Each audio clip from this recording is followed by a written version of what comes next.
जय हिंद दोस्तों। एग्ज़ाम की पॉइंट में एक बार फिर से आप सभी का स्वागत है।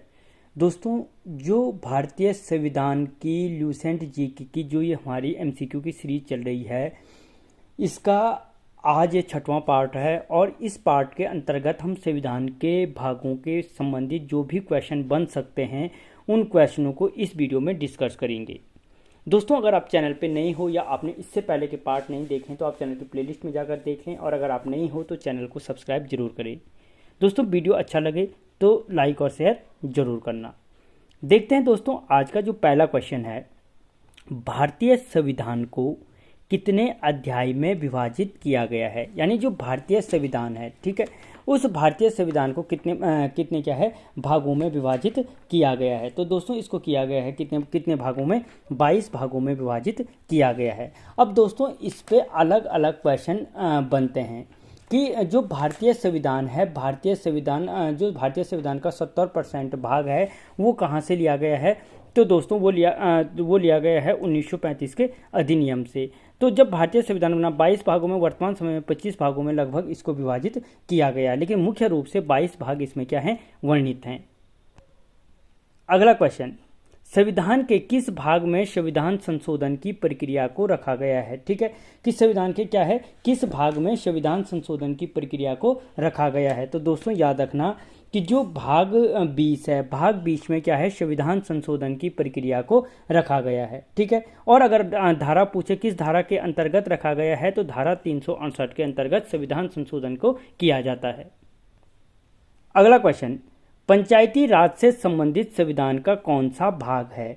तो दोस्तों, याद रखना कि जो पंचायती राज से संबंधित भाग है, भाग 9 है, पंचायती राज से संबंधित। और अगर आर्टिकल पूछे तो याद रखना 243 से 243 ए से 243 ओ के बीच रखा गया है।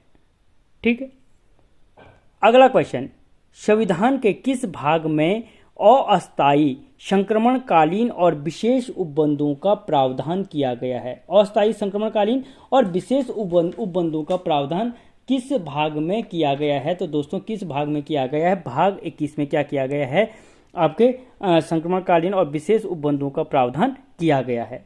ठीक है, अगला क्वेश्चन, भारतीय संविधान का कौन सा भाग नगर पालिकाओं से संबंधित है। तो दोस्तों, जो भारतीय संविधान का नगर पालिकाओं से संबंधित भाग है वो है कौन सा, भाग 9A। ठीक है, कौन सा है, भाग 9A नगर पालिकाओं से संबंधित है। जबकि मैं भाग 9 अभी बता चुका हूं मैं आपको कि पंचायतों से संबंधित है, जिसमें 243A से O तक आर्टिकल हैं। जबकि भाग जो 9A है नगर पालिकाओं से संबंधित है और इसमें आर्टिकल 243P से 243Z तक रखे गए हैं। ठीक है, अगला क्वेश्चन, नीति निर्देशक तत्वों से संबंधित संविधान का भाग है। यानी नीति निर्देशक तत्वों का वर्णन संविधान के किस भाग में किया गया है। तो दोस्तों, याद रखना भाग 4 में नीति निर्देशक तत्वों का वर्णन किया गया है। और अगर आर्टिकल पूछे तो दोस्तों, याद रखना 36 से 51 तक नीति निर्देशक तत्वों का वर्णन मिलता है। कितने से, आर्टिकल 36 से 51 तक। ठीक है, अगला क्वेश्चन, संविधान के किस भाग संविधान के भाग 1 में किसका वर्णन है। ठीक है, तो दोस्तों, याद रखना संविधान के भाग 1 में क्या है, संघ और राज्य क्षेत्रों का वर्णन है। ठीक है, जो भारतीय संघ है और उसके जो राज्य क्षेत्र हैं उनका वर्णन मिलता है भाग 1 में। और अगर पूछा जाए कि भाग 1 में आर्टिकल कितने से कितने तक हैं, तो दोस्तों, याद रखना आर्टिकल 1 से 4 तक भाग 1 में वर्णन किया गया है। अगला क्वेश्चन, भारतीय संविधान के किस भाग में जनता को मूल अधिकार दिए गए। यानी जो मौलिक अधिकार है, मूल अधिकार बोलो या मौलिक अधिकार बोलो, संविधान के किस भाग में मौलिक अधिकारों का वर्णन मिलता है। तो दोस्तों, संविधान के भाग 3 में मौलिक अधिकारों का वर्णन मिलता है। और अगर कभी क्वेश्चन पूछा जाए कि भाग 3 में आर्टिकल कितने से कितने तक रखे गए हैं या मौलिक अधिकारों का वर्णन किन आर्टिकलों के अंतर्गत है, तो याद रखना 12 से 35 के अंतर्गत क्या है, मौलिक अधिकारों का वर्णन मिलता है। ठीक है दोस्तों, ये अगर 1-2 आगे पीछे हो नहीं सकता पहले, लेकिन 12 से 35 तक क्या मिलता है, मौलिक अधिकारों का वर्णन मिलता है। अगला क्वेश्चन, भारतीय नागरिकों के मूल कर्तव्यों का विवरण संविधान के किस भाग में मिलता है। जो मूल कर्तव्य बोलो या मौलिक कर्तव्य बोलो, तो दोस्तों, मौलिक कर्तव्यों का जो वर्णन मिलता है भाग 4 क में मिलता है या भाग 4A में मिलता है। किसका वर्णन, मौलिक कर्तव्यों का वर्णन। और अगर आर्टिकल पूछे तो 51A के अंतर्गत मौलिक कर्तव्यों को रखा गया है। कितने? 10 मौलिक कर्तव्य थे, वर्तमान में 11 मौलिक कर्तव्य हैं जो 42वें संविधान संशोधन 1976 के द्वारा जोड़ा गए थे 10 मौलिक कर्तव्यों को। ठीक है, अगला क्वेश्चन, भारतीय संविधान का भाग 8 किससे संबंधित है? जो भारतीय संविधान का भाग 8 है वो किससे संबंधित है?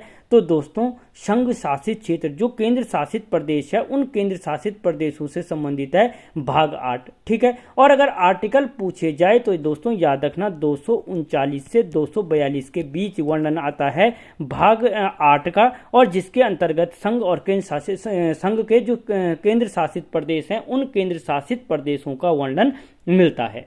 ठीक है, अगला क्वेश्चन, संघीय कार्यपालिका की व्याख्या संविधान के किस भाग में की गई है? ठीक है, जो संघ की कार्यपालिका है, जो संघ की क्या है? कार्यपालिका है, संघीय कार्यपालिका है, उस संघीय कार्यपालिका का वर्णन संविधान के किस भाग में मिलता है? तो दोस्तों याद रखना जो संघीय कार्यपालिका का वर्णन मिलता है आपके भाग 5 के अंतर्गत मिलता है। किसके अंतर्गत? भाग 5 के अंतर्गत मिलता है। कार्यपालिका, संघीय कार्यपालिका का मतलब उसके अंतर्गत कार्यपालिका, विधायिका और न्यायपालिका तीनों को संघ की जोड़ दिया गया है। और आर्टिकल पूछे तो 52 से 151 तक है। ठीक है देखो दोस्तों, भाग 1 में 1 से 4, 5 से 11, इसका याद करने का तरीका यही है। 5 से 11 भाग 2, 12 से 35 भाग 3, 36 से 51 भाग 4। ठीक है, और 52 से 151 भाग 5 में रखा गया है। अगला क्वेश्चन, संविधान के किस भाग में नागरिकता का वर्णन किया गया है? तो दोस्तों जो नागरिकता के संबंधित जो प्रावधान किए गए हैं वो भाग 2 में किए गए। किसमें? भाग 2 में किए गए हैं। और आर्टिकल अभी बताया मैंने ऊपर में 5 से 11 में किए गए, क्योंकि 1 से 4 क्या है? भाग 1 में है, जिसके अंतर्गत संघ और राज्य क्षेत्रों का वर्णन मिलता है। अगला क्वेश्चन, भारतीय संविधान के किस भाग में राज्यों से संबंधित प्रावधान है? तो दोस्तों जो राज्यों से संबंधित प्रावधान है भाग 6 में रखे गए हैं। भाग 5 में अभी बोला मैंने संघ और राज्य, संघ क्षेत्र है या संघ की जो कार्यपालिका, विधायिका और न्यायपालिका है उसका वर्णन भाग 5 में मिलता है। 9 को बता चुका हूं मैं ऑलरेडी, पंचायतों से संबंधित है, और 2 को इससे जस्ट पहले बताया था मैंने आपको, नागरिकता से संबंधित है। ठीक है, तो जो 6 है वो किससे है? राज्यों से संबंधित है। और अगर इसमें आर्टिकल पूछे तो दोस्तों 52 से 151 अभी बताया था मैंने भाग 5 में है, और जो 6 में है 152 से 237 तक आर्टिकल रखे गए हैं। ठीक है, अगला क्वेश्चन, सहकारी समितियों के निर्माण से संबंधित संविधान का कौन सा भाग है? जो सहकारी समितियों का क्या है जिनमें वर्णन किया गया है? तो दोस्तों वो है 9B में। कहां पे? 9 ख में। ठीक है, जो भाग 9 है पंचायत उससे संबंधित है। 9A है वो किससे संबंधित है? नगर पालिकाओं से संबंधित है। 9B है वो किससे संबंधित है? तो दोस्तों वो किससे संबंधित है? आपकी सहकारी समितियों से संबंधित है। ठीक है, अगला क्वेश्चन, संघ और राज्यों के मध्य संबंध का वर्णन संविधान के किस भाग में किया गया है? संघ और राज्यों के मध्य, जो संघ और राज्यों के मध्य क्या है? राज्यों के मध्य संबंध है, उसका वर्णन किस में किया गया है? तो दोस्तों भाग 11 में क्या है? संघ एवं राज्यों के मध्य संबंध का वर्णन किया गया है। और अगर भाग 11 के आर्टिकलों की बात करें हम तो 245 से 263 के बीच जो आर्टिकल हैं भाग 11 के अंतर्गत हैं, और जिसके अंतर्गत संघ और राज्यों के मध्य संबंध का वर्णन मिलता है। अगला क्वेश्चन, अनुसूचित जाति और जनजाति क्षेत्रों का वर्णन संविधान के किस भाग में मिलता है? कि जिसके अंतर्गत अनुसूचित जाति व अनुसूचित जनजाति के क्षेत्रों का जो वर्णन मिलता है दोस्तों वो भाग 10 के अंतर्गत मिलता है। किसके अंतर्गत मिलता है? भाग 10 के अंतर्गत मिलता है। और अगर इसमें आर्टिकल पूछे तो 244 आर्टिकल है।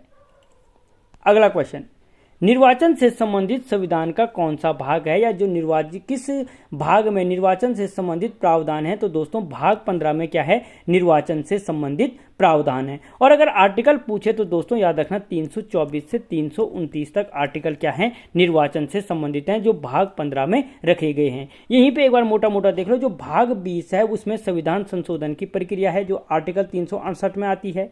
जो भाग 18 है आपका उसमें आपात उपबंधों का वर्णन किया गया है जिसमें 352 से 360 आर्टिकल आते हैं।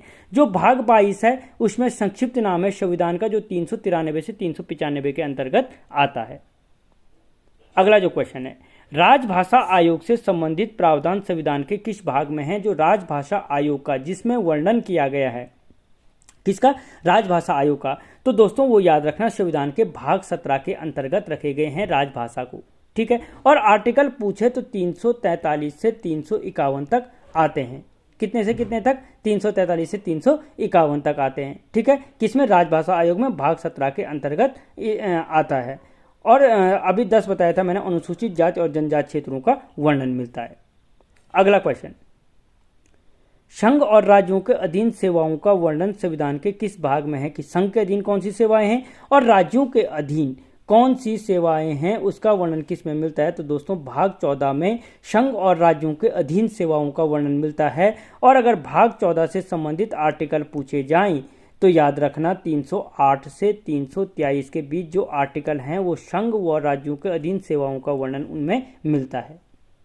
अगला क्वेश्चन, भारतीय संविधान के किस भाग में आपात उपबंध का वर्णन मिलता है? तो दोस्तों ऊपर बताया था मैंने, भाग 18 के अंतर्गत क्या मिलता है? आपात उपबंध का वर्णन मिलता है, और जिसके अंतर्गत 352 से 360 आर्टिकल आते हैं। भाग 16 में अब अगर आप देखें तो याद रखना विशेष वर्गों के लिए प्रावधान है, या जितने भी ये विशेष वर्ग के लोग आते हैं उनके प्रावधान है 330 से 342 के अंतर्गत आर्टिकल हैं। भाग 17 के अंतर्गत मैं ऑलरेडी बता चुका हूँ, राजभाषा से संबंधित प्रावधान है, ठीक है, जिसमें 343 से 351 आते हैं। और वो भाग 19 है वो दोस्तों उसमें प्रकीर्ण है, जिसके अंतर्गत 361 से 367 आर्टिकल आते हैं। तो दोस्तों जो संविधान के भागों से संबंधित मोस्ट इंपॉर्टेंट क्वेश्चन बन सकते थे, उन सारे क्वेश्चनों को इस वीडियो में कवर किया गया है। आपको वीडियो कैसा लगा मुझे कमेंट बॉक्स में बताना। मिलता हूँ अगले वीडियो में, तब तक जय हिंद।